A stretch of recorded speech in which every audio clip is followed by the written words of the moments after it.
Las naves de guerra Krill aparecieron en la órbita terrestre un martes por la mañana sin previo aviso. El almirante Jake Morrison estaba tomando café en su oficina del Pentágono cuando la alarma empezó a sonar. Dejó caer su taza y corrió al centro de mando, donde decenas de oficiales observaban pantallas que mostraban enormes naves alienígenas suspendidas sobre todas las ciudades importantes del planeta. Las naves eran oscuras y angulosas, con superficies que parecían absorber la luz. Cada una era más grande que un portaaviones, y había cientos de ellas.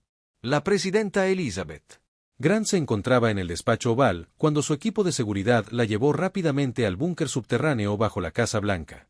Al llegar al centro de mando de emergencia, encontró al general Lucas Hayes coordinando con las bases militares de todo el mundo.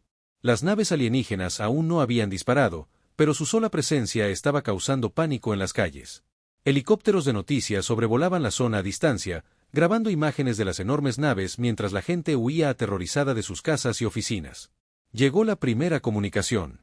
Todos los dispositivos electrónicos de la Tierra se activaron simultáneamente.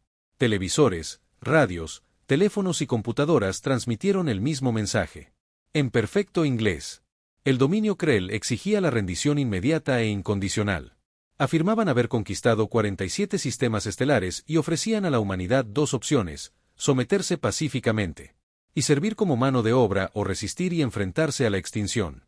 Dieron a los líderes de la Tierra 24 horas para decidir. La DRA. Sophie Turner trabajaba en su laboratorio del MIT cuando el mensaje se reprodujo en su computadora. Era física, especializada en campos electromagnéticos, y lo primero que pensó fue cómo los alienígenas habían logrado interceptar todos los sistemas de transmisión. A la vez, la tecnología necesaria superaba con creces cualquier cosa que la humanidad poseyera. Inmediatamente comenzó a registrar datos y a analizar patrones de señales, con la esperanza de encontrar alguna debilidad en sus sistemas. El comandante Ryan Blake dirigía un ejercicio de entrenamiento con su escuadrón de cazas sobre el Océano Pacífico cuando recibió la orden de regresar a la base. Sus pilotos estaban confundidos y alarmados al aterrizar en el USS Defiant. La cubierta del portaaviones era un caos, con miembros de la tripulación corriendo en todas direcciones. Ryan reunió a su equipo en la sala de reuniones donde vieron imágenes de las naves alienígenas. Su mejor piloto, la teniente Clare Stevens, hizo la pregunta que todos se hacían: ¿qué posibilidades tenían contra una tecnología tan avanzada? La capitana Nina Rodríguez estaba de descanso en Los Ángeles visitando a su familia cuando aparecieron las naves. Era oficial del Cuerpo de Marines con 3 despliegues en zonas de combate, pero nada la había preparado para la visión de un acorazado alienígena sobrevolando el centro de la ciudad. Su entrenamiento se activó de inmediato. Besó a su madre para despedirse y condujo directamente a la instalación militar más cercana. Para cuando llegó, miles de soldados se presentaban a filas. Todos sabían lo que se avecinaba. La presidenta Grant se negó a rendirse. Consultó con los líderes mundiales y la respuesta fue unánime: la humanidad lucharía. La respuesta de los Krell fue rápida y brutal. Exactamente 24 horas después de su primer mensaje, comenzó el bombardeo. Rayos de plasma descendieron desde la órbita, impactando bases militares, astilleros, instalaciones de la Fuerza Aérea y fábricas de armas.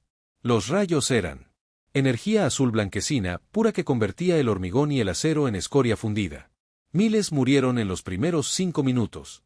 El almirante Morrison observó impotente cómo las bases de todo el país se apagaban en su pantalla táctica. Ordenó que todas las naves y aeronaves disponibles entraran en acción. Sabiendo que probablemente se trataba de una nave feudal, el comandante Ryan Blake condujo a su escuadrón a la atmósfera, apuntando a la nave Krell más cercana. Sus misiles se dirigieron hacia la nave alienígena y detonaron inofensivamente contra escudos invisibles. Los Krell respondieron al fuego con precisión. Ryan vio morir a 3 de sus pilotos en brillantes explosiones antes de ordenar la retirada. Los alienígenas estaban jugando con ellos. Las fuerzas terrestres Krell descendieron en cápsulas de desembarco que se estrellaron contra tejados y calles. Los soldados alienígenas medían 8 metros de altura, tenían 4 brazos y exoesqueletos blindados, que les daban el aspecto de demonios metálicos. Portaban armas que disparaban rayos de plasma sobrecalentado, capaces de fundir el blindaje de los tanques. El teniente Kevin Chow se topó con ellos por primera vez cuando su unidad de marines defendía una ruta de evacuación en Chicago. Su escuadrón abrió fuego con fusiles de asalto, pero las balas rebotaron en la armadura alienígena. Los Krell atravesaron su posición defensiva como si los humanos no estuvieran allí. La doctora Sophie Turner Y. Su colega, el Dr. Henry Campbell, evacuaron el MIT con todo el equipo que pudieron cargar. El ejército estaba estableciendo instalaciones de investigación en lugares ocultos por todo el país. Se reunía a científicos para estudiar cualquier tecnología alienígena que pudieran recuperar y desarrollar armas que pudieran funcionar contra los invasores. Sophie subió a un helicóptero de transporte, viendo cómo Boston ardía a sus espaldas. Se prometió en silencio encontrar la manera de dañar a esas criaturas. Capitán. En Nina Rodríguez, se dirigieron evacuaciones civiles a través del caos de Los Ángeles. Los Krell estaban destruyendo sistemáticamente la infraestructura, pero parecían contentos de dejar huir a los humanos por el momento. Nena organizó convoys de autobuses y coches que guiaban a miles de personas hacia los campamentos que se estaban instalando en zonas rurales. Trabajó durante 36 horas seguidas, dirigiendo el tráfico bajo la ceniza que caía y el resplandor de incendios lejanos. Una patrulla Krill pasó a menos de 100 metros de su posición, pero ignoró a los refugiados. Iban tras objetivos militares. El general Lucas Hayes coordinaba la resistencia global desde el complejo subterráneo del NORAD en Colorado. Llegaban informes de todos los continentes. Los Krell estaban desembarcando fuerzas de ocupación en ubicaciones estratégicas. Capturaron ciudades importantes, centrales eléctricas, centros de comunicaciones y centros industriales. Las fuerzas militares humanas lucharon con todo lo que tenían, pero las armas convencionales eran inútiles. Los tanques ardían, los aviones caían del cielo y las posiciones de infantería eran arrasadas. Los informes de bajas enfermaban a Hayes, pero siguió trabajando. Alguien tenía que organizar lo que quedaba. El teniente Peter Hayes, sin parentesco con el general, comandaba una línea de defensa en la ciudad de Nueva York. Su unidad de la Guardia Nacional levantó barricadas. Y se preparó para resistir, aunque todos sabían cómo terminaría. Los Krell llegaron al amanecer, avanzando por las calles en formación perfecta. Los soldados de Peter abrieron fuego y el sonido fue ensordecedor, pero inútil. Los alienígenas avanzaron bajo la lluvia de balas sin siquiera aminorar el paso. Peter ordenó a sus tropas replegarse y reagruparse. Habría otras batallas. Al final de la primera semana, los Krell controlaban todos los principales centros de población de la Tierra. No habían intentado un genocidio. En cambio, parecían satisfechos con demostrar su abrumadora superioridad y esperar a que la humanidad aceptara la realidad. Sus comandantes creían que la guerra prácticamente había terminado. Era solo cuestión de tiempo que los humanos supervivientes reconocieran la futilidad de la resistencia. Los Krell habían visto este patrón docenas de veces antes en otros mundos conquistados. Esperaban que la Tierra no fuera diferente. Pero se equivocaban. Los humanos planeaban, aprendían y se adaptaban en bases ocultas y células de resistencia. Personas como el almirante Morrison y la doctora Turner estudiaban a su enemigo. Soldados como el capitán Rodríguez y el comandante Blake descubrían que los alienígenas no eran invencibles. Los Krell tenían la ventaja tecnológica, pero la humanidad poseía algo que no podían comprender, la desesperada determinación de quienes luchaban por su hogar y su futuro. La verdadera guerra apenas comenzaba. La doctora Sophie Turner trabajaba en un antiguo pozo minero reconvertido, a 3,2 kilómetros bajo las montañas de Colorado. La instalación había sido un búnker de la Guerra Fría que ahora servía como principal centro de investigación de la humanidad. Se encontraba junto a los restos de un caza Krell que el escuadrón del comandante Ryan Blake había logrado derribar. La nave alienígena se había estrellado en el desierto de Nevada y los equipos de rescate arriesgaron sus vidas para recuperarla antes de que llegaran las patrullas Krell. Sophie y su equipo llevaban 3 semanas examinando los restos. La tecnología alienígena era increíblemente avanzada, pero no mágica. Sophie descubrió que todos los sistemas Krell se conectaban a una red central mediante entrelazamiento cuántico para la comunicación instantánea. Esto les proporcionaba una coordinación perfecta en toda su flota, pero también creaba una vulnerabilidad. Si lograban interrumpir esa red, aunque fuera temporalmente, los alienígenas perderían su principal ventaja. Compartió sus hallazgos con el Dr. Henry Campbell, quien comenzó a trabajar en un arma teórica de pulso electromagnético, diseñada específicamente para atacar sistemas cuánticos. El teniente Kevin Chow estaba aprendiendo lecciones diferentes entre las ruinas de Chicago. Su unidad de marines llevaba 2 meses realizando operaciones de guerrilla contra las fuerzas de ocupación Krell. Atacaban convoys de suministros, emboscaron patrullas y sabotearon equipo alienígena antes de desaparecer entre los escombros. Kevin descubrió que, si bien los soldados Krell eran fuertes y estaban bien armados, seguían patrones predecibles. Siempre tomaban las mismas rutas y respondían a las amenazas de la misma manera. Su flexibilidad táctica era sorprendentemente limitada. Una noche, el equipo de Kevin capturó un dispositivo de comunicaciones Krell de un depósito de suministros. Lo llevaron de vuelta a su escondite en una estación de metro abandonada. Un antiguo ingeniero de software llamado Danny Pierce formaba parte de la unidad de Kevin. Antes de la invasión, Danny había trabajado para una empresa tecnológica en Silicon Valley. Pasó días examinando el dispositivo alienígena y finalmente logró acceder a sus funciones básicas. Los Krell utilizaban un cifrado sorprendentemente simple porque nunca se habían encontrado con un enemigo capaz de comprender su tecnología. Danny comenzó a interceptar sus comunicaciones y obtuvo información valiosa sobre los horarios de patrulla y las rutas de suministro. La comandante Lisa Martínez comandaba una nave de reconocimiento furtiva que operaba en los oscuros espacios entre la Tierra y la Luna. Su nave era un prototipo que el ejército.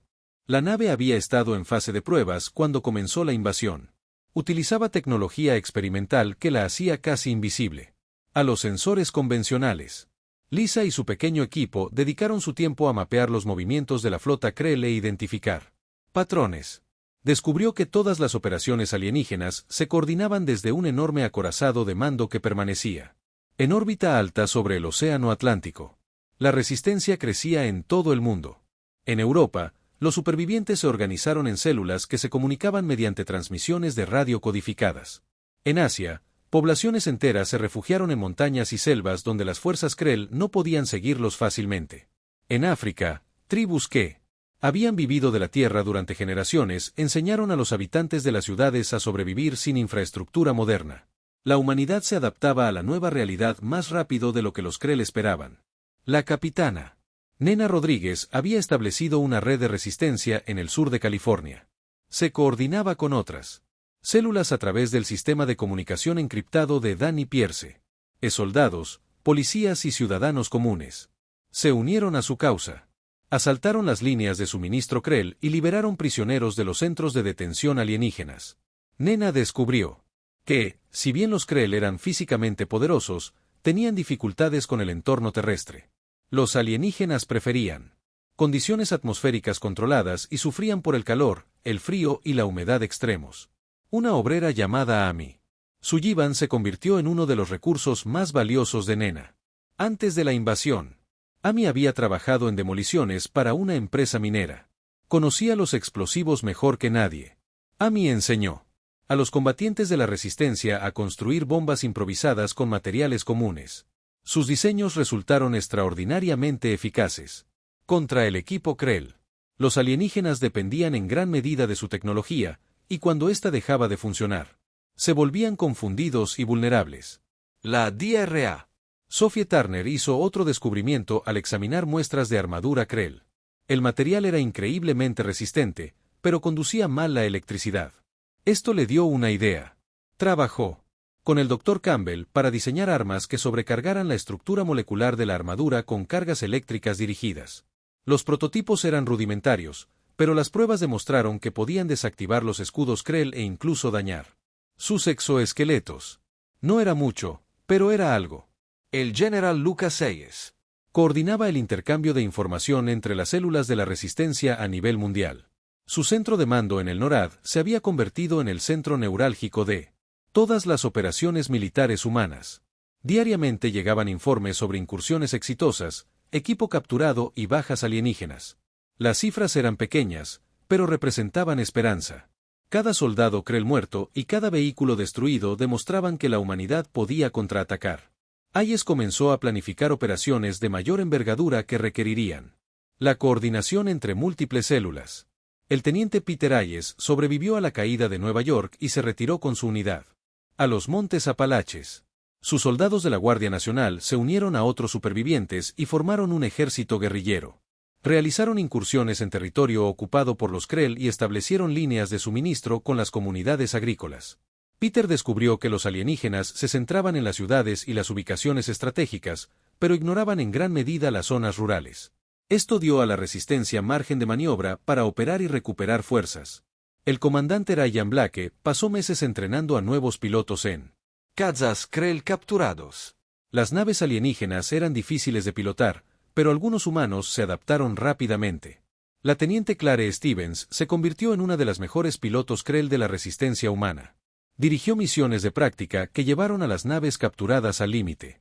Ryan y Clare desarrollaron nuevas tácticas diseñadas específicamente para explotar las debilidades en las formaciones Krell. Compartieron estas tácticas con otras alas de cazas de la resistencia en todo el planeta. Los Krell se sentían cada vez más frustrados con la ocupación. Sus líderes esperaban la sumisión total en cuestión de semanas, pero habían pasado 6 meses y los humanos seguían luchando. Las líneas de suministro estaban constantemente bajo ataque. Las patrullas desaparecían. El equipo era saboteado.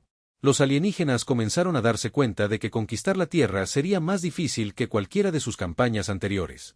Solicitaron refuerzos al dominio, pero estos tardarían meses en llegar.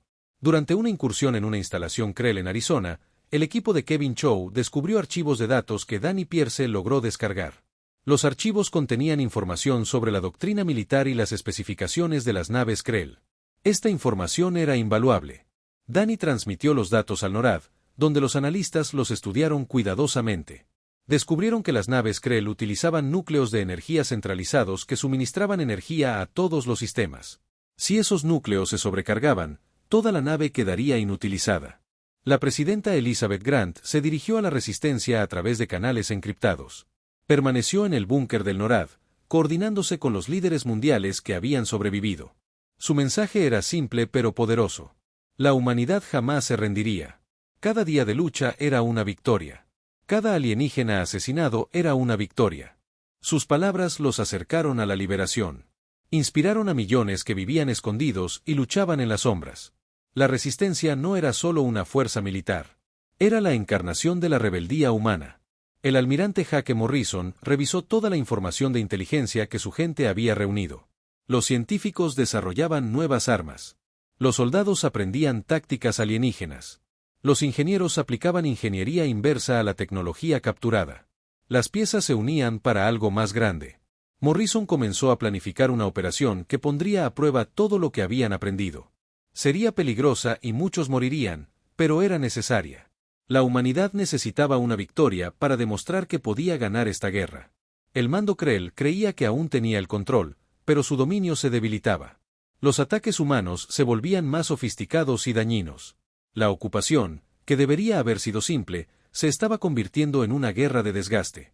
Por primera vez en su larga historia de conquistas, el dominio Krell se enfrentaba a un enemigo que se negaba a aceptar la derrota sin importar el costo. El almirante Hake Morrison se encontraba frente a una pantalla holográfica que mostraba las posiciones de las tropas en 12 continentes y zonas orbitales. 6 meses de planificación habían culminado en este momento. La Operación Reversión sería la primera ofensiva coordinada de la humanidad contra las fuerzas de ocupación Krell. Cada célula de la resistencia, cada unidad militar y cada científico habían contribuido al plan. Morrison sabía que el fracaso significaría el fin de la resistencia humana organizada, pero la inacción implicaría una lenta extinción. Dio la orden de comenzar. La capitana Nina Rodríguez recibió la señal en su base oculta en Nevada. Su equipo había pasado semanas preparándose para esta incursión. El objetivo era un depósito de suministros Krell que contenía avanzadas celdas de energía necesarias para las armas experimentales de la doctora Sophie Turner. Nena lideró a 50 combatientes en una aproximación nocturna, utilizando el terreno para ocultar sus movimientos. Los Krell contaban con sensores, pero los humanos habían aprendido a explotar los puntos ciegos. Se desplazaron a través de cañones y lechos de ríos secos, manteniéndose agachados y en silencio. El depósito parecía un conjunto de estructuras alienígenas prefabricadas rodeadas de barreras defensivas. Nina Contó 20 soldados Krell patrullando. Su equipo portaba las nuevas armas de pulso eléctrico que el Dr. Turner había diseñado. Eran voluminosas y poco fiables, pero las pruebas demostraron que podían penetrar los escudos Krell. Nena dio señales con las manos. Y sus combatientes se desplegaron en posiciones de ataque. A su señal, abrieron fuego simultáneamente. Arcos azules de electricidad alcanzaron a los guardias alienígenas, que se convulsionaron y se desplomaron. Las nuevas armas funcionaban. El equipo de Na irrumpió. En el depósito, colocando cargas explosivas mientras otros combatientes cargaban celdas de energía en vehículos de transporte Krell robados. Toda la operación duró 12 minutos. Regresaban a toda velocidad hacia el cañón cuando llegaron refuerzos alienígenas. La retaguardia de Na los atacó con armas convencionales, dando tiempo a los transportes para escapar. 3 de sus hombres murieron defendiendo esa línea, pero la misión tuvo éxito. Las celdas de energía fueron entregadas a las instalaciones del Dr. Turner a la mañana siguiente. En órbita, el comandante Ryan Blake se encontraba en la cabina de un caza Krell capturado que había sido profundamente modificado. El equipo del Dr. Henry Campbell había retirado la mayor parte del armamento y llenado el interior con prototipos de dispositivos de pulso electromagnético, PEM. Ryan lideraba un escuadrón de 15 naves similares hacia la flota Krell. Volaban en formación cerrada, imitando un patrón de patrulla alienígena estándar. Los sensores Krell los registraron como naves aliadas y les permitieron atravesar el perímetro defensivo exterior.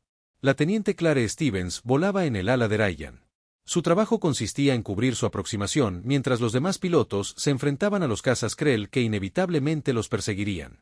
El acorazado de mando se alzaba imponente frente a ellos como una pequeña luna. Su superficie estaba cubierta de baterías de armas y generadores de escudos. Ryan activó los dispositivos PEM, consciente de que solo tenía una oportunidad. Si el pulso no funcionaba, él y todo su escuadrón serían vaporizados en segundos. El pulso electromagnético emanó del caza de Ryan en una esfera expansiva de energía invisible. El pulso electromagnético impactó los escudos del Dreadnought y se propagó por la red cuántica que conectaba todos los sistemas Krell. Durante exactamente 90 segundos, la flota alienígena quedó a oscuras. Todas las naves, todas las armas y todos los sistemas de comunicación dejaron de funcionar. Era la oportunidad que la humanidad necesitaba. La unidad de marines del teniente Kevin Chow estaba posicionada frente a un centro de mando Krell en lo que solía ser el centro de San Luis. Cuando llegó la señal de que el pulso electromagnético había funcionado, Kevin lideró a su equipo. Irrumpieron en las instalaciones usando cargas huecas y entraron por la abertura. Los soldados alienígenas dentro estaban confundidos y desorientados sin la coordinación de su red. Los marines de Kevin lucharon habitación por habitación usando tácticas desarrolladas. Durante meses de guerra de guerrillas. La batalla fue brutal y a corta distancia, pero los humanos tenían la ventaja de la sorpresa. En todo el planeta, se estaban produciendo asaltos similares simultáneamente. En Tokio, los combatientes de la resistencia tomaron por asalto un complejo industrial. En Londres, soldados británicos capturaron un centro de comunicaciones alienígena. En Moscú, milicias civiles tomaron por asalto un depósito de suministros. En Río de Janeiro, unidades guerrilleras destruyeron una pista de aterrizaje Krell. Los ataques estaban coordinados al segundo.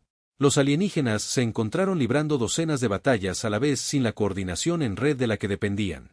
El general Lucas Hayes supervisaba la operación desde el NORAD, observando cómo las células de la resistencia alcanzaban sus objetivos. Las bajas fueron numerosas, pero aceptables dadas las ventajas estratégicas. Por primera vez desde que comenzó la invasión, los humanos estaban ganando. Hayes ordenó que comenzara la segunda fase. Unidades móviles aprovecharían la confusión y penetrarían más profundamente en el territorio controlado por los Krell antes de que estos pudieran reorganizarse. El soldado de primera clase Tony Michey defendía un puente en el centro de Ohio con un pelotón de soldados de la Guardia Nacional. El puente era una ruta de suministro crucial y las fuerzas Krell estaban desesperadas por recuperarlo. Tony tenía 22 años y había sido estudiante universitario antes de la invasión. Ahora comandaba una posición de ametralladora pesada mientras los soldados alienígenas cargaban a campo abierto. Su arma atravesaba sus filas, pero seguían avanzando. El pelotón de Tony resistió durante 4 horas, permitiendo que refugiados civiles y soldados heridos evacuaran al otro lado del río. La doctora Sophie Turner observaba los flujos de datos del ataque PEM en su laboratorio subterráneo. El pulso había superado las expectativas, interrumpiendo los sistemas Krell de forma más exhaustiva de lo que predecían sus modelos. Inmediatamente comenzó a analizar los resultados para diseñar versiones más potentes. El Dr. Henry Campbell sugirió que podrían construir generadores PEM estacionarios que crearían zonas muertas permanentes donde la tecnología Krell no funcionaría. Sophie comenzó los cálculos mientras sus asistentes fabricaban componentes. La comandante Lisa Martínez utilizó la ventana PEM para penetrar más profundamente en las posiciones de la flota Krell. Su nave furtiva recopiló escaneos detallados de la estructura interna de los acorazados de mando. Identificó el núcleo de energía principal y mapeó los sistemas críticos de la nave. Esta información sería invaluable para futuras operaciones. Lisa transmitió los datos al almirante Morrison y luego se retiró a una distancia segura antes de que los alienígenas restablecieran su red. Cuando los sistemas Krell volvieron a estar en línea después de 90 segundos, sus comandantes se enfrentaron al caos. Las fuerzas terrestres estaban aisladas y bajo ataque. Las líneas de suministro fueron cortadas. Los centros de mando fueron capturados o destruidos. La fuerza de invasión, que había sido segura y dominante, de repente se encontraba vulnerable y a la defensiva. Intentaron reagruparse, pero las fuerzas humanas aprovecharon su ventaja. El impulso había cambiado. La capitana Nina Rodríguez lideraba un segundo ataque cuando los refuerzos Krell intentaron rodear su posición. Pidió apoyo y la teniente Claire Stevens respondió. Claire Pilotó su caza Krell capturado a ras de los árboles y ametralló la columna alienígena con fuego de plasma. El equipo de Na aprovechó la distracción para romper el cerco y retirarse a un lugar seguro. La coordinación entre las fuerzas terrestres y aéreas mejoraba con cada batalla. El teniente Kevin Chow transmitió datos tácticos desde el centro de mando capturado. Antes de que los contraataques Krell obligaran a su unidad a retirarse. Danny Pierce, de vuelta en su base, analizó los datos y descubrió debilidades en los algoritmos defensivos alienígenas. Compartió esta información con todas las células de la resistencia en todo el mundo. Los combatientes humanos comenzaron a explotar esas debilidades de inmediato y las bajas Krell empezaron a aumentar. La presidenta Elizabeth Grant se dirigió a la resistencia desde su búnker. Elogió la valentía de cada combatiente que participó en la operación Reversión. Pronunció los nombres de los caídos, incluido el del soldado Tony Michey, quien defendió el puente de Ohio hasta que un rayo de plasma Krell lo mató. Prometió que su sacrificio sería recordado y que la humanidad prevalecería. Su discurso se transmitió por canales secretos y dio esperanza a millones de personas que vivían bajo la ocupación. El almirante Morrison revisó los resultados de la operación. 12 importantes instalaciones Krell habían sido capturadas o destruidas. Cientos de soldados alienígenas habían muerto. Se incautaron toneladas de equipo y suministros. Y lo que es más importante, el impacto psicológico fue inmenso. Los Krell podían ser heridos. Su tecnología podía ser derrotada. Su conquista no era inevitable. Morrison comenzó de inmediato a planificar la siguiente fase. La contraofensiva había comenzado. Los comandantes del dominio Krell solicitaron refuerzos de emergencia. Informaron que los nativos de la Tierra estaban demostrando una resistencia e ingenio inesperados. Los humanos se estaban adaptando a la tecnología alienígena y desarrollando contramedidas efectivas. La situación se volvía insostenible sin fuerzas adicionales. La respuesta del liderazgo del dominio fue severa. Se les ordenó a los comandantes que terminaran la conquista con los recursos existentes o enfrentarían la deshonra. Los Krell redoblaron sus esfuerzos, pero el daño ya estaba hecho. La humanidad había demostrado que podía contraatacar y vencer. Presidenta Elizabeth G. Grant tomó la decisión que definiría el futuro de la humanidad. La resistencia había demostrado que podía dañar a los Krell en tierra. Pero la flota alienígena aún controlaba el espacio orbital. Mientras las naves no encontraran oposición, podrían bombardear la Tierra a su antojo y reforzar sus fuerzas de ocupación indefinidamente. La única forma de ganar de verdad era llevar la lucha al espacio. Autorizó al almirante Jake Morrison a reunir una flota y atacar a los Krell donde se sintieran más seguros. Morrison reunió todas las naves espaciales que quedaban. Las naves militares que sobrevivieron al bombardeo inicial fueron reacondicionadas con armas Krell capturadas. Las naves espaciales civiles fueron armadas con generadores de pulsos electromagnéticos de diseño humano. La flota era un mosaico de tecnología heterogénea, pero representaba la mejor esperanza de la humanidad. Morrison nombró al capitán Greg Foster comandante de la nave insignia, un destructor muy modificado que había sido rebautizado como USS Vengeance. El nombre fue elegido deliberadamente para enviar un mensaje. La DRA. Sophie Turner y el Dr. Henry Campbell trabajaron frenéticamente para equipar la flota con armas capaces de penetrar los escudos Krell. Desarrollaron Cañones de energía dirigida que utilizaban pulsos electromagnéticos focalizados para sobrecargar los sistemas defensivos alienígenas. Los cañones consumían mucha energía y eran poco fiables, pero les daban a las naves humanas una oportunidad de luchar. Cada nave recibió tantas de las nuevas armas como se pudieron instalar en el limitado tiempo disponible. Los científicos sabían que sus diseños eran imperfectos, pero la perfección era un lujo que la Tierra no podía permitirse. La comandante Lisa Martínez informó a los capitanes de la flota, utilizando información de inteligencia. Sus misiones de reconocimiento habían dado sus frutos. Había cartografiado las formaciones Krill e identificado debilidades defensivas en sus posiciones orbitales. Los alienígenas dependían de campos de fuego superpuestos y de la coordinación en red. Si las naves humanas podían penetrar su perímetro rápidamente e interrumpir sus comunicaciones, la rígida estructura de mando Krell tendría dificultades para adaptarse. Lisa se ofreció voluntaria para liderar personalmente la primera oleada de ataque. El teniente comandante Sam Hughes era piloto de transporte antes de la invasión. Había proporcionado suministros y personal, pero nunca había participado en combate. Ahora comandaba un escuadrón de cazas de ataque ensamblados con piezas recuperadas y tecnología alienígena. Sus pilotos eran igualmente inexpertos. La mayoría habían sido civiles 6 meses atrás. Profesores, mecánicos, contables y estudiantes ahora pilotaban naves espaciales armadas, preparándose para atacar a un enemigo que había conquistado docenas de mundos. Sam intentaba no pensar en las probabilidades. En la Tierra, el general Lucas Hayes coordinaba las operaciones terrestres para apoyar la ofensiva espacial. Células de la Resistencia lanzarían ataques simultáneos contra las instalaciones Krell en la superficie, impidiendo que los alienígenas concentraran sus fuerzas. El objetivo era dispersar los recursos enemigos en múltiples frentes. La mayor Kate Wilson lideraba divisiones blindadas que se preparaban para asaltar las fortalezas Krell en el medio oeste estadounidense. Sus tanques estaban equipados con las nuevas armas electromagnéticas y sus tripulaciones eran veteranas de meses de guerra de guerrillas. La capitana Nina Rodríguez recibió órdenes de atacar la base Krell más grande de Norteamérica. La instalación se ubicaba en lo que antes era Colorado Springs y servía como un importante centro logístico para las fuerzas de ocupación alienígenas. Nina reunió una fuerza de ataque de 300 combatientes provenientes de células de la resistencia de toda la región. Portaban explosivos, armas electromagnéticas y equipo Krell capturado. El ataque sería un suicidio para muchos, pero a Nina no le faltaban voluntarios.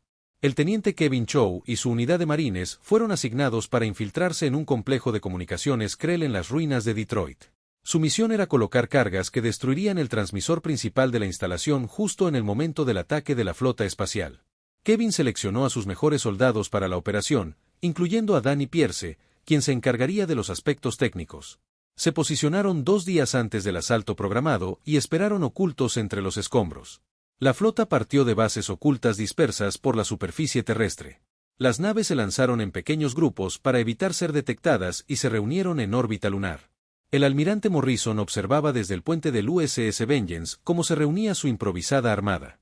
Contó 42 naves de diversos tamaños y capacidades frente a los cientos de naves de guerra Krill en órbita terrestre. Parecía patéticamente insuficiente, pero Morrison había aprendido que la superioridad numérica por sí sola no determinaba la victoria. El comandante Ryan Blake lideraba la escuadrilla de cazas mientras la flota aceleraba hacia las posiciones Krill. Su escuadrón incluía a la teniente Clare Stevens y a docenas de otros pilotos que habían sobrevivido a los extenuantes meses de resistencia. Volaban cazas alienígenas capturados y naves humanas modificadas. La pantalla táctica de Ryan mostraba la enorme formación Krill que tenían delante. El acorazado de mando se encontraba en el centro, rodeado de capas de naves defensivas. Romper las defensas requeriría precisión, valentía y suerte. Los Krill detectaron la flota humana que se aproximaba, pero la respuesta se retrasó por la confusión. No esperaban que las primitivas naves espaciales de la Tierra atacaran en formación organizada. Para cuando los comandantes alienígenas reconocieron la amenaza, las naves humanas ya estaban penetrando su perímetro exterior. Los cazas de Ryan se enfrentaron a los interceptores Krell mientras las naves capitales avanzaban. Las armas de pulso electromagnético destellaron en la oscuridad, haciendo que los escudos alienígenas parpadearan y fallaran.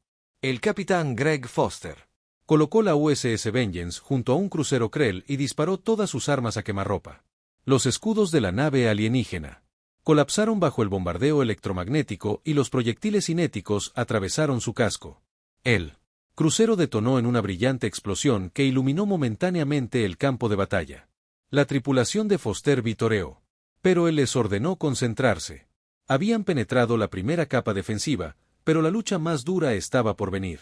En la Tierra, La mayor Kate Wilson dirigió sus columnas de tanques hacia la fortaleza Krell cerca de lo que solía ser Kansas City. Los alienígenas habían fortificado la posición con barreras defensivas y sistemas de armas automatizados. Las fuerzas de Kate se acercaron a través de campos de cultivo ondulados, aprovechando el terreno para cubrirse. Al entrar en alcance, los cañones electromagnéticos abrieron fuego. Los escudos Krell titilaron bajo el ataque y los proyectiles convencionales de los tanques dieron en el blanco. La batalla se convirtió en un avance extenuante con bajas en ambos bandos. La capitana Nina Rodríguez sincronizó su asalto a la base de Colorado Springs para que coincidiera con la batalla espacial. Sus cazas atacaron desde múltiples direcciones, abrumando las defensas Krell.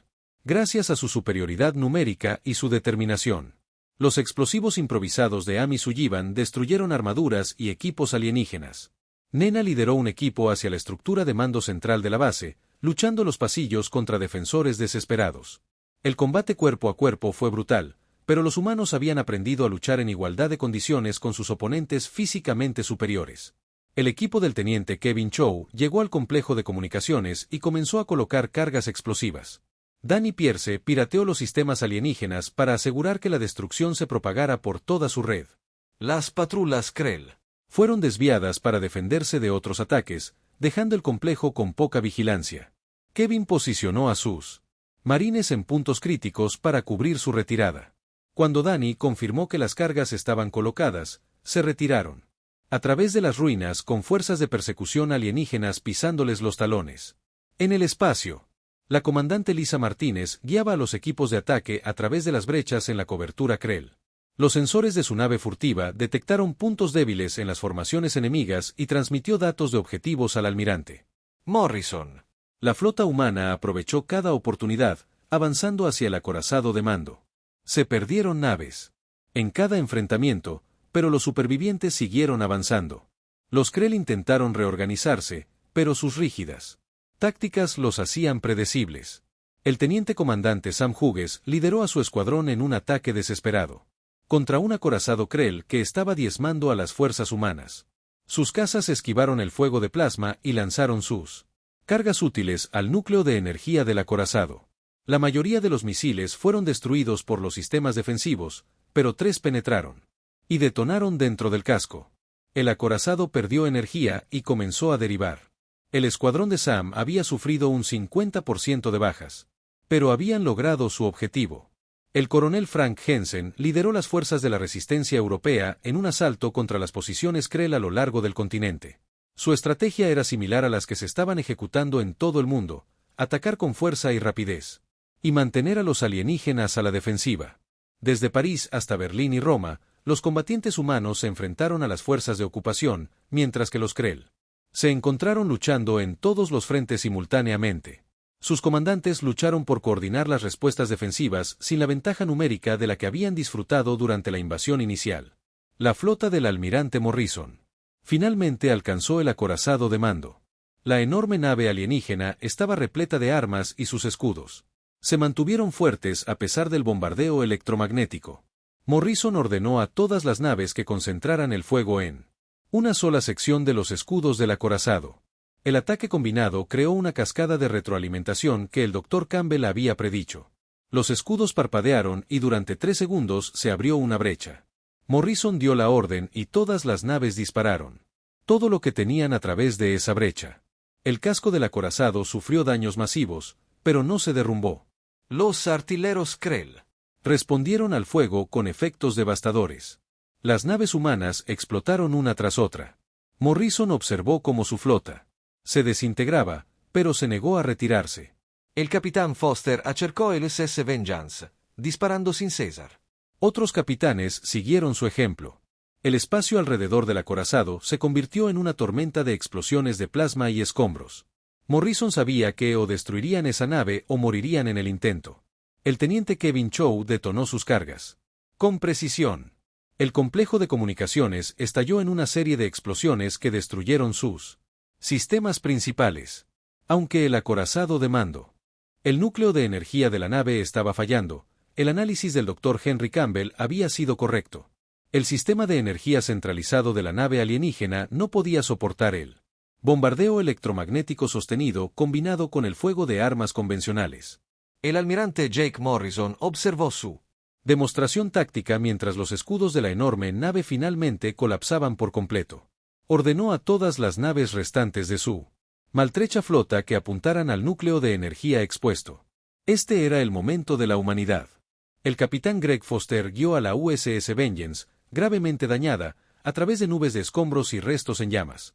La mitad de su tripulación había muerto y su nave se mantenía en pie gracias a reparaciones de emergencia y a su determinación. Acercó la nave a 2000 metros del casco del acorazado y fijó las armas en el núcleo de energía. Foster sabía que la explosión probablemente destruiría su nave, pero eso ya no importaba. Disparó simultáneamente todos los misiles y armas de energía restantes. El comandante Ryan Blake lideró a los cazas supervivientes en un ataque final. Su escuadrón se había reducido a 8 naves de las 40 originales. La teniente Clare Stevens volaba a su lado mientras esquivaban el fuego defensivo del agonizante acorazado. Lanzaron sus últimas armas contra el núcleo de energía, sumándose al devastador bombardeo. Ryan ascendió bruscamente cuando las explosiones comenzaron a destrozar el interior de la nave alienígena. El acorazado se estaba desintegrando desde dentro. El comandante Krell. En el puente del Dreadnought se dio cuenta de su error fatal en esos últimos instantes. Su pueblo había conquistado 47 mundos, abrumando a especies menos avanzadas con tecnología superior y precisión militar. Nunca se habían enfrentado a un enemigo que se negara a aceptar la conclusión lógica de la derrota. Estos humanos no luchaban con frío cálculo, sino con una furia desesperada nacida de la defensa de su hogar. La tecnología podía ser superada por la determinación y el sacrificio. El comandante comprendió esta verdad justo cuando su nave explotó a su alrededor. El acorazado de mando detonó en una enorme bola de fuego visible desde la superficie de la Tierra. La explosión destruyó 3 cruceros Krell cercanos y dañó una docena más. Más importante aún, destrozó la coordinación de la flota alienígena. Y la moral. Sin su nave de mando ni su centro de operaciones, las naves Krell restantes se encontraron operando de forma independiente por primera vez. Su rígida doctrina táctica no contemplaba esta situación. El almirante Morrison ordenó de inmediato a todas las fuerzas humanas que intensificaran el ataque. Las naves supervivientes de su flota se enfrentaron a las confundidas naves alienígenas en la Tierra. Los combatientes de la Resistencia lanzaron asaltos finales contra las posiciones terrestres Krill. Los alienígenas comenzaron a ceder. Algunas naves intentaron huir al espacio profundo. Otras intentaron luchar, pero sin coordinación, fueron eliminadas una a una. Las fuerzas terrestres se rindieron o fueron superadas por el avance de los ejércitos humanos. La ocupación se desmoronaba. La capitana Nina Rodríguez condujo a sus combatientes hacia la base Krell de Colorado Springs mientras las defensas alienígenas se derrumbaban. La explosión en órbita había sido visible incluso a plena luz del día. Y sus tropas sabían lo que significaba. Lucharon contra los últimos focos de resistencia con renovadas energías. Na aceptó personalmente la rendición del comandante de la base, un guerrero Krell de 2,4 metros de altura, que depuso sus armas sin mirarla a los ojos. Los poderosos conquistadores habían sido humillados por una especie que consideraban primitiva. El teniente Kevin Chow y sus marines emergieron de las ruinas de Detroit y vieron banderas humanas ondeando sobre los edificios recuperados. Civiles que habían permanecido ocultos durante meses salieron a celebrar. Kevin estaba exhausto y herido, pero sonrió al ver a los niños correr por las calles vitoreando. Su equipo había perdido a gente valiosa, incluido Danny Pierce, quien murió resistiendo la persecución Krell durante su huida del complejo de comunicaciones. Pero su sacrificio tuvo sentido. La tierra era libre. La columna de tanques de la mayor Kate Wilson entró en Kansas City mientras los últimos Krell se retiraban. Sus fuerzas habían sufrido grandes bajas durante el asalto, pero habían logrado su objetivo. La fortaleza alienígena que había dominado la región durante meses fue capturada. Kate ordenó a sus tripulaciones que aseguraran la base y atendieran a los heridos de ambos bandos. Incluso los enemigos derrotados merecen dignidad. Eso era lo que separaba a la humanidad de aquellos que conquistarían y esclavizarían. La comandante Lisa Martínez regresó a casa con su nave de reconocimiento furtivo, donde fue recibida como una heroína. Su labor de inteligencia había sido crucial para la victoria. Atracó en una base lunar que se estaba expandiendo rápidamente para apoyar a la nueva flota espacial terrestre. Lisa contempló el planeta y sintió orgullo mezclado con tristeza. Habían ganado, pero el precio había sido devastador. Las ciudades estaban en ruinas. Millones habían muerto y la civilización humana tardaría décadas en reconstruirse. La presidenta Elizabeth Grant salió de su búnker por primera vez en 8 meses. Se paró frente a la dañada Casa Blanca y se dirigió al mundo. Su discurso se transmitió por todos los canales de comunicación restantes y a las fuerzas humanas de todo el planeta. Honró a los caídos, incluyendo a soldados como el teniente Peter Hayes, quien murió defendiendo Nueva York, y el soldado Tony Michey, quien defendió un puente hasta su último aliento. Elogió a científicos como la doctora Sophie Turner, cuyo brillante trabajo proporcionó a la humanidad armas capaces de igualar la tecnología alienígena. Grant habló con franqueza sobre la realidad a la que se enfrentaban. La invasión Krell había tenido un alto costo para la humanidad. Grandes ciudades fueron destruidas. La infraestructura quedó en ruinas. Miles de millones de personas fueron desplazadas o murieron. El planeta conservaría las cicatrices de la ocupación durante generaciones. Pero la Tierra había sobrevivido y demostrado que los humanos jamás aceptarían la subyugación. Se habían enfrentado a un enemigo con tecnología superior y vasta experiencia militar. Sin embargo, gracias a su valentía, ingenio y pura determinación, habían prevalecido. El presidente también lanzó una advertencia. La Tierra ahora sabía con certeza que existía vida inteligente más allá de su mundo. El dominio Krell era solo una de las muchas civilizaciones en la galaxia. Algunas podrían ser pacíficas, pero otras serían hostiles.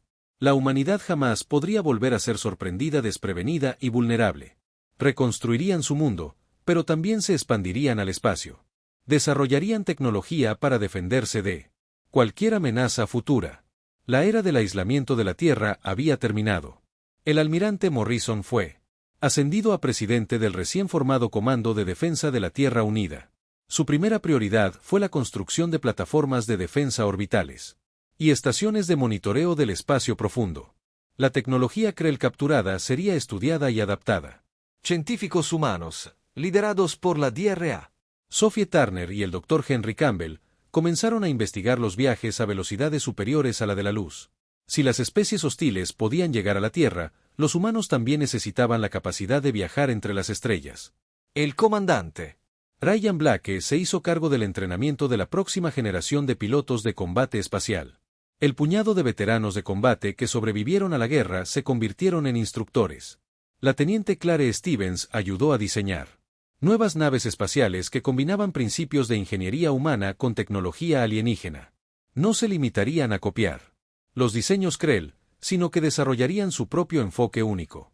La humanidad no se convertiría en aquello contra lo que había luchado. La capitana Nina Rodríguez aceptó un puesto coordinando las fuerzas terrestres del Comando de Defensa. Las tácticas de guerra de guerrillas desarrolladas durante la Resistencia se formalizarían y se enseñarían a los soldados profesionales. Nena insistió en que se preservaran las lecciones aprendidas. Las armas improvisadas, las estrategias poco convencionales y la voluntad de adaptación fueron lo que permitió la victoria. Esos principios guiarían a las fuerzas militares de la Tierra en el futuro. El teniente Kevin Chow regresó a su vida anterior, pero descubrió que no podía simplemente volver a ser un civil. Habían cambiado demasiadas cosas. Se unió al Comando de Defensa como instructor, enseñando tácticas de guerra urbana y resistencia. Las técnicas que su unidad de marines desarrolló luchando en las ruinas de ciudades estadounidenses se convirtieron en entrenamiento estándar. Kevin se aseguró de que los futuros soldados comprendieran que la tecnología y la potencia de fuego eran importantes, pero que la determinación y la flexibilidad táctica a menudo importaban más. El dominio Krell recibió los informes de su derrota con conmoción e incredulidad. Ninguna especie primitiva había resistido con éxito su conquista. Los pocos comandantes Krell supervivientes que escaparon de la Tierra trajeron consigo terribles advertencias.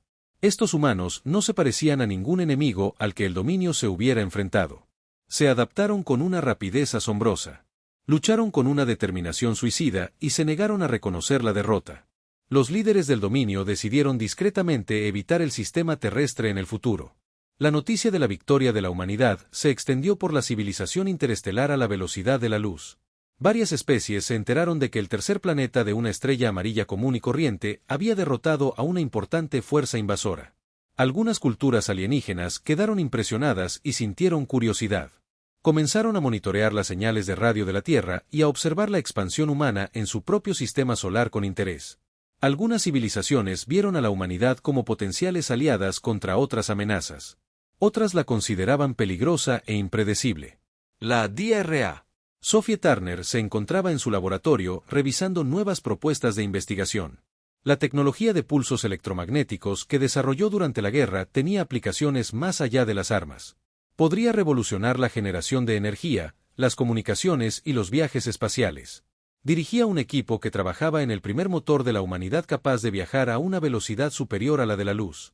El prototipo aún tardaría décadas en completarse, pero el trabajo teórico era sólido. Los humanos caminarían entre las estrellas durante su vida. Un año después de que la invasión terminara, se inauguró un monumento en Washington. En él figuraban los nombres de todos los que murieron luchando contra la ocupación Krell. El muro se extendía kilómetros y kilómetros con millones de nombres grabados en piedra. La presidenta Grant habló en la ceremonia de inauguración. Dijo que cada nombre representaba a una persona que eligió luchar, en lugar de someterse. Su sacrificio garantizó que la humanidad permaneciera libre y que las futuras generaciones vivieran en un mundo que les perteneciera.